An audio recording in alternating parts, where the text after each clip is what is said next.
Hello, everyone. Today we will be reviewing the movie Hamilton, but that's kind of a lie. It's not really a movie. Hamilton is actually a play based on the life of Alexander Hamilton, one of the founding fathers. It's also based on a book by Ron Chernow. I don't know if that's how you pronounce the name, but he's written several books, some on banking and a lot of on the former presidents. He has, I would recommend if you're interested in reading books on the Revolutionary period, that you actually start with Dave McCullough's 1776 and then Dave McCullough's John Adams. Then read Ron Chernow's Washington, then Hamilton, and then I don't know if this is the right name of the author, John Meacham's The Art of Power by Thomas Jefferson.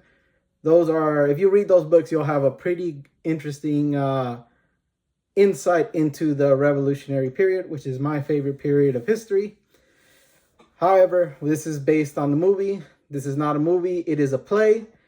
The first half of the movie has to do with the Revolutionary War.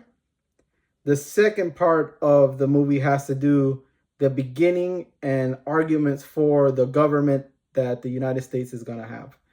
The first part of the movie, before the intermission, is an interesting insight and kind of entertaining way of talking about the Revolutionary period and how Alexander Hamilton pictured in. And I wouldn't say I was all that interested if I wasn't a fan of the Revolutionary period. But after the intermission, it is a very powerful play, seemingly with the fact of dealing with adultery and being lustful.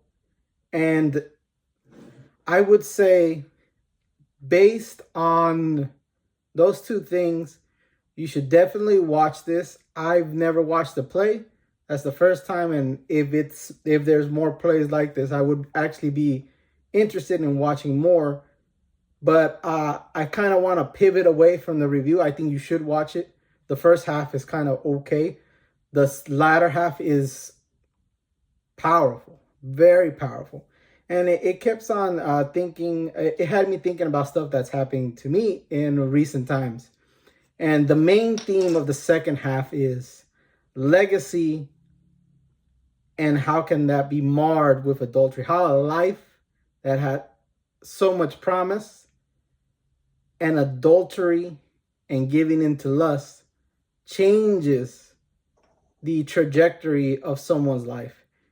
And if you know anything about the story of Alexander Hamilton, you know about some of the affairs that he went into. He was a ladies' man, and it basically just brought death and destruction.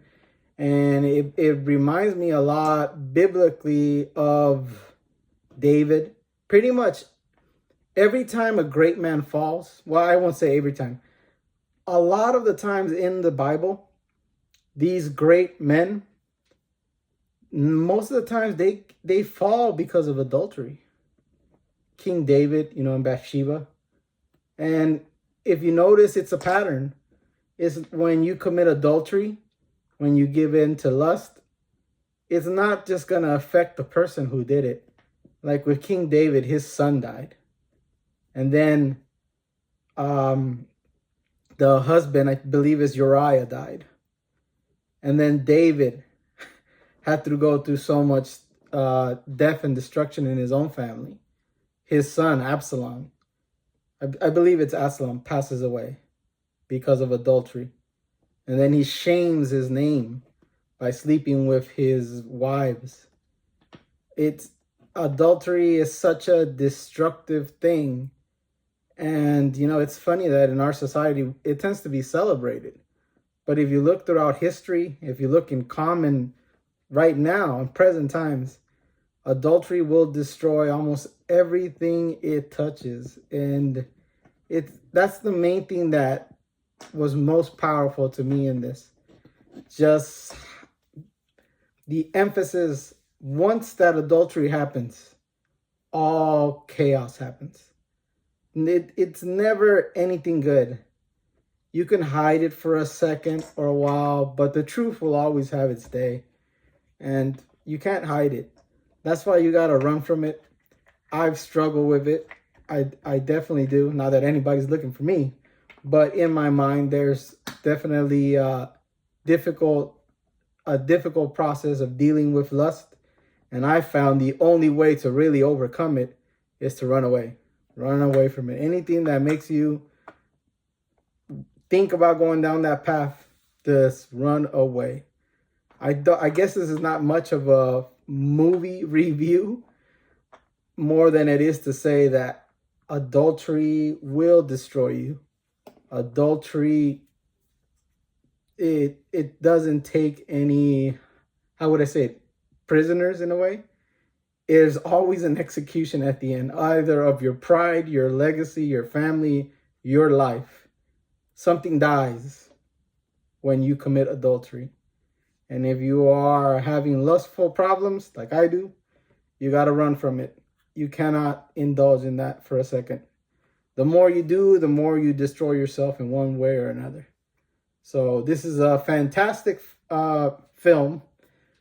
That second part after the intermission is powerful. I'm telling you, it is a powerful, powerful sequence of events. The performers were spectacular. George Washington, I love George Washington. I really do. I love that man. What happened at Valley Ford, tremendous. I can't recommend this enough. Definitely go watch this.